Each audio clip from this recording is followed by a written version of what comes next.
Assalamualaikum warahmatullahi wabarakatuh. Apa kabar semuanya? Semoga dalam keadaan sehat ya.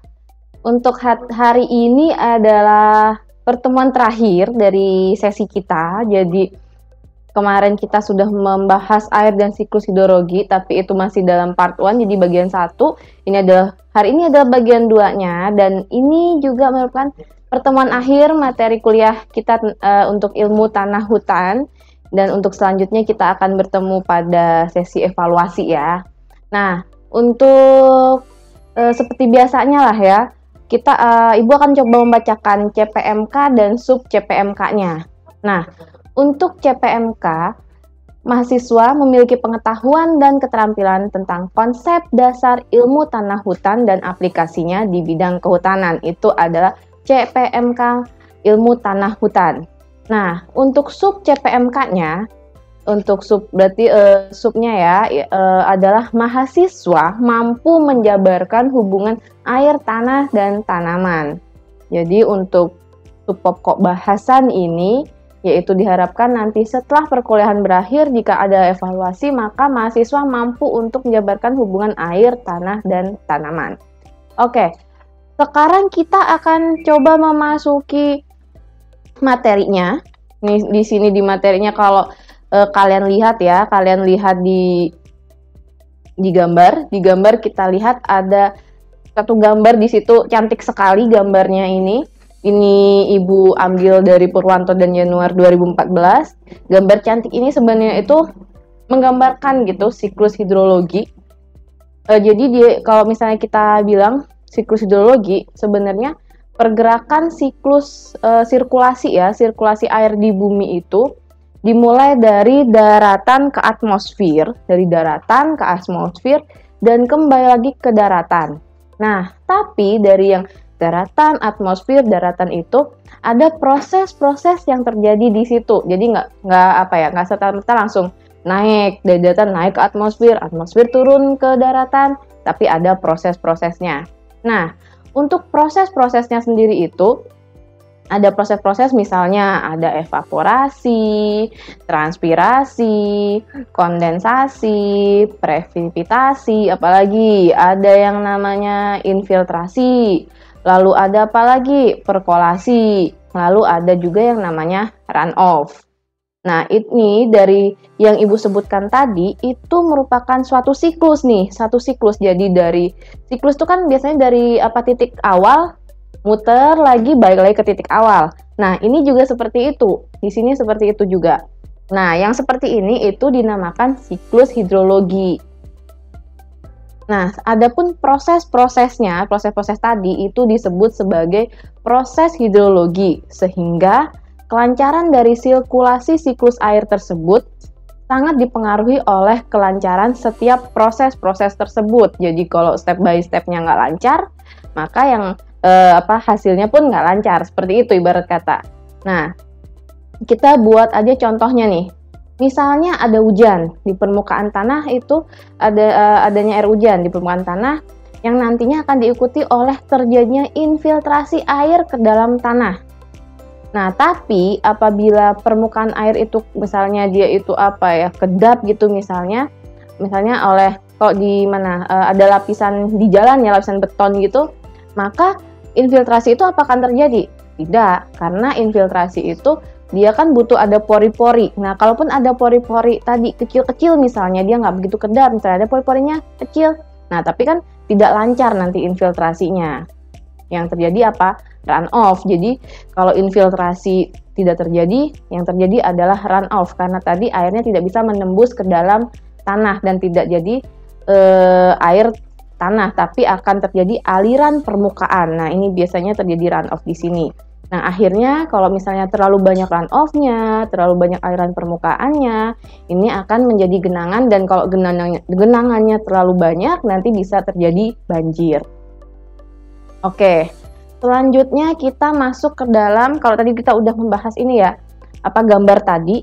Gambar tadi itu kalau kita lihat, itu mungkin di gambar ini kalau bisa dilihat ada yang hijau-hijau tuh, hijau-hijau. Nah, sebenarnya kita lebih concernnya ya untuk yang materi kita adalah hubungannya air dengan yang hijau-hijau itu. Hijau-hijau adalah tanaman di situ. Maka sekarang kita coba ke slide selanjutnya, itu adalah fungsi air dalam kehidupan, atau dalam hal ini adalah tumbuhan maksudnya ya. Ini adalah maksudnya adalah tumbuhan. Nah, fungsi air dalam kehidupan tumbuhan itu ada beberapa fungsinya. Yang pertama, dia itu berperan dalam reaksi biokimia di dalam protoplasma. Nah, ini air ini kerjanya dikontrol oleh yang mana untuk reaksi biokimia ini kerjanya dikontrol oleh enzim. Nah, komponen-komponen reaktif dalam rangkaian reaksi metabolisme terlarut dalam air sehingga memberi fasilitas bagi reaksi-reaksi biokimia tersebut. Yang kedua itu adalah untuk pembentukan koloid protoplasma. Protoplasma itu terdiri dari protein dan asam nukleat. Nah, enzim mengatalisis proses pembentukan protein dan dibantu dengan keberadaan air. Dalam pembentukan koloid pati dan paktin juga demikian. Pati dan paktin itu berasosiasi dengan air membentuk koloid. Lalu yang berikutnya adalah fungsinya adalah untuk membentuk sistem hidrolik. Nah, air memberikan tekanan hidrolik pada sel dan menimbulkan turgor pada sel-sel tumbuhan sehingga memberi tumpangan pada jaringan yang tidak mempunyai tumpangan ya, ibarat kata ya, seperti itu. Contohnya gini aja sih, tumbuhan yang hidup di daerah basah itu misalnya adalah teratai gitu. Jika sel-selnya kekurangan air, maka dia ini akan kelihatan layu, terutama daunnya ya. Nah, itu jika kekurangan air. Tapi jika dia tidak kekurangan air, dia tidak akan terlihat layu. Nah, fungsi air lainnya yaitu sebagai sistem transport. Nah, kalau sebagai sistem transport, untuk mengangkut bahan-bahan dari satu sel ke sel yang lain, ini dia membutuhkan air ini. Jadi kayak kalau misalnya kita berpindah dari satu tempat ke tempat yang lain pakai sepeda, mobil. Nah, kalau di dalam jaringan, di dalam tubuh, entah itu manusia ataupun tanaman, dalam tubuh makhluk hidup, air ini berfungsi sebagai alat transport itu yang mengangkut bahan-bahan dari satu sel ke sel yang lain, dari jaringan satu ke jaringan yang lain. Lalu yang berikutnya adalah sebagai stabilisator atau pemindah panas. Nah, sebagai pengatur suhu tubuh tumbuhan, air itu mempunyai panas jenis yang tinggi. Nah, pada proses ini berfungsi sebagai kayak buffernya gitu loh, sebagai penyerap sejumlah panas sehingga kenaikan dan penurunan suhu itu tidak terlalu besar. Nah, itu adalah fungsi dari air. Sebenarnya ada lagi fungsi air lainnya, yaitu sebenarnya air ini 90-95% adalah penyusun tubuh tanaman. Lalu sumber H dalam fotosintesis, dia juga penghasil O2 dalam fotosintesis. Lalu air ini sebagai pengatur pemanjangan sel dan pertumbuhan dari tanaman. Nah, itu adalah fungsi air dalam tanaman. Nah, sekarang kalau misalnya di slide selanjutnya ini adalah gambar yang cantik lagi nih. Gambar cantik ini dari sebenarnya ini gambarnya Teres dalam Weil and Brady. Nah, kalau gambar ini sebenarnya itu kan gini. Ini tuh sebenarnya menunjukkan kayak siklusnya gitu, bagaimana itu air masuk ke tanah lalu dimanfaatkan dijerap ya oleh si akar-akar itu, dimanfaatkan oleh tumbuhan.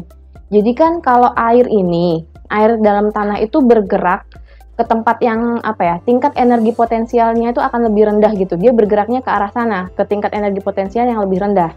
Nah, prinsip ini itu berlaku untuk pergerakan air antara tanah dan akar tanaman dan antara tanaman dan atmosfer. Nah, lalu jika misalnya nih tanaman itu ingin menyerap air dari tanah, potensi air tuh harus lebih rendah, potensial airnya lebih rendah daripada akar tanaman. Nah, ini akan membuat tanaman tuh bisa menyerap airnya. Nah, demikian pula dengan gerakan ke atasnya. Dari akar dan batang ke sel-sel daun itu sebagai respon terhadap perbedaan potensial air tersebut. Nah, sebenarnya mungkin ini juga kita balik ke materi dasar dulu, fisika ya sebenarnya. Sebenarnya kalau misalnya ini juga bisa lebih digali lagi materi ini di fisiologi tanaman. Nah, nanti kalau misalnya ada yang pengen mendalami ini bisa mencari informasi tentang fisiologi tanaman itu pasti menggali lebih dalam tentang hal ini. Nah, kalau ini kan mata kuliahnya bukan itu, jadi kita akan mencoba sekilas tapi memberikan informasi seperti itu.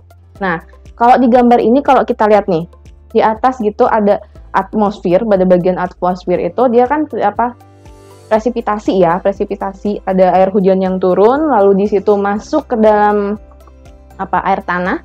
Nah, ada runoff di situ. Runoff-nya itu kira-kira 0-30%. Lalu kalau presipitasi, kalau misalnya dia nggak ada tanaman, dia akan langsung ke dalam tanah. Tapi kalau misalnya ada tanaman seperti ini, seperti yang terlihat ini, dia kan ada intersepsi dari tanaman itu, dan evaporasi kalau misalnya estimasinya dia adalah sekitar 5-30%.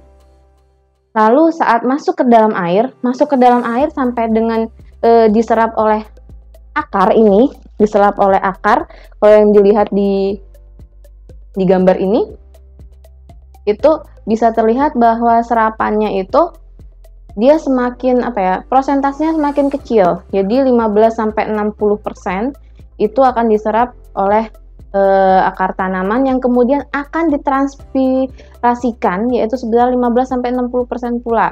Nah, itu akan balik lagi ke atmosfer. Nah, ini juga kalau dilihat dari gambar ini ada tulisan atmosfer minus 200 kilopascal, itu sebenarnya ditunjukkan juga kalau energi potensial air itu mengalami penurunan. Dari mulai dari kalau di tanah itu yang minus 5 yang di bagian tanah bagian tengah itu terlihat minus 50 kilopascal. Nah, itu bisa dilihat di situ ada terjadi penurunan minus 50 kilopascal, lalu turun lagi untuk daerah perakaran itu minus 70 kilopascal, lalu berapa lagi itu minus 500 kilopascal itu di permukaan daun, lalu akhirnya dia di atmosfer di bagian atas itu adalah minus 20.000 kilopascal. Nah, jadi memang ini adalah gambar yang cukup memberikan banyak informasi ya, mulai dari penurunan energi potensial sampai dengan siklus hidrologi yang terjadi pada dari atmosfer hingga dilepaskan lagi ke atmosfer. Oke, itu adalah untuk siklus tersebut. Nah, untuk yang selanjutnya kita lihat, kita coba memberikan sedikit informasi gitu. Untuk intersepsi, jadi kan memang ada dari siklus tadi ada intersepsi. Nah, intersepsi ini apa? Intersepsi ini adalah proses mengganggu pergerakan air dalam rantai peristiwa transportasi menuju sungai.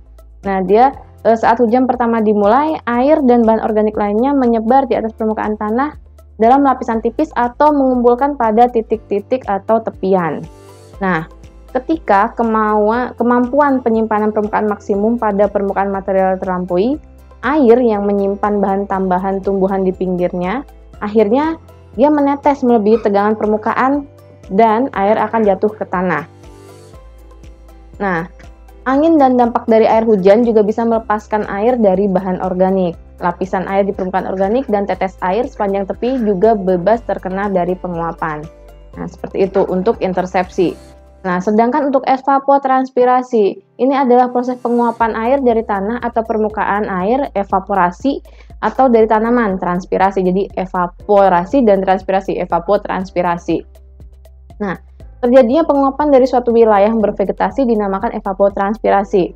Penguapan yang terjadi dari permukaan air dapat berasal dari permukaan air bebas yang ada di laut, di badan air, di daratan, seperti sungai, daun, dan juga rawa-rawa. Nah, ketika air dipanaskan oleh sinar matahari, ikatan molekul-molekul air itu menjadi longgar. Nah, ini dikarenakan adanya pengembangan atau pemuaian, sehingga akhirnya terlepas menjadi molekul air yang terpisah, dan mana ini nantinya disebut sebagai uap air. Nah, setelah evapotranspirasi, apalagi ada presipitasi. Nah, presipitasi itu apa? Ini merupakan peristiwa alami sebenarnya, berupa perubahan bentuk dari uap air di atmosfer menjadi curah hujan. Nah, sebagai akibat dari proses kondensasi. Jadi, sebenarnya siklus kalau mempelajari dulu waktu SMA ya, saya rasa sudah dipelajari juga bagaimana terjadinya hujan tersebut. Nah, presipitasi ini juga bisa diartikan sebagai turunnya air dari atmosfer menuju permukaan bumi. Air ini turun dari awan dalam bentuk air hujan. Selain itu, ada juga air yang turun ke bumi dalam bentuk salju, kabut, maupun embun. Seperti itu untuk presipitasi. Nah, setelah itu, tadi kalau di siklus tadi ada yang namanya transpirasi. Nah, transpirasi ini adalah proses biologis yang terjadi terutama di siang hari. Dia biasanya terjadinya. Air di dalam tanaman dipindahkan dari tumbuhan ke atmosfer sebagai uap air melalui berbagai bukaan. Nah, air pada tanaman ini bertujuan untuk memindahkan nutrisi ke bagian atas dari tanaman dan untuk mendinginkan daun yang terkena sinar matahari. Lalu, daun juga mengalami transpirasi yang cepat sehingga dia secara signifikan dapat lebih dingin dari udara di sekitarnya. Lalu, transpirasi ini juga dipengaruhi oleh jenis tanaman yang ada di tanah dan itu sangat dipengaruhi oleh jumlah cahaya tanaman yang terkena sinar matahari seperti itu. Air itu dapat juga keluar secara bebas dari tanaman sampai defisit air berkembang pada tumbuhan dan akan mulai menutup sel atau stomatanya ya untuk menghindari pelepasan yang berlebihan seperti itu. Lalu transpirasi ini berlanjut pada tingkatan lambat. Hanya sebagian kecil dari air pada tanaman akan dipertahankan. Nah, ini transpirasi itu terjadi seperti itu. Oke, setelah transpirasi kita akan coba lihat yang selanjutnya. Oke, selanjutnya kita ternyata sudah sampai pada materi akhir kita. Jadi tadi sudah kita sampaikan tentang siklus ya, siklus hidrologinya kan. Pada materi selanjutnya kita sudah berbicara tentang air tanah gitu, dan sekarang kita lihat bagaimana siklus hidrologi terjadi dan bagaimana itu berpengaruh pada tanaman, di mana tanaman sendiri membutuhkan air di dalamnya untuk berbagai macam tadi fungsinya. Lalu ada proses-proses yang terjadi dalam tubuh tanaman yang berhubungan dengan air, mulai dari transpirasi, evaporasi, dan lain sebagainya. Nah, seperti itu materi kuliah kita pada hari ini. Ini adalah pertemuan terakhir kita dalam sesi mata kuliah ilmu tanah hutan. Insya Allah kita bertemu lagi di evaluasi. Kurang lebihnya Ibu mohon maaf. Salam sehat selalu ya, seperti itu. Saya akhiri hari ini. Wassalamualaikum warahmatullahi wabarakatuh.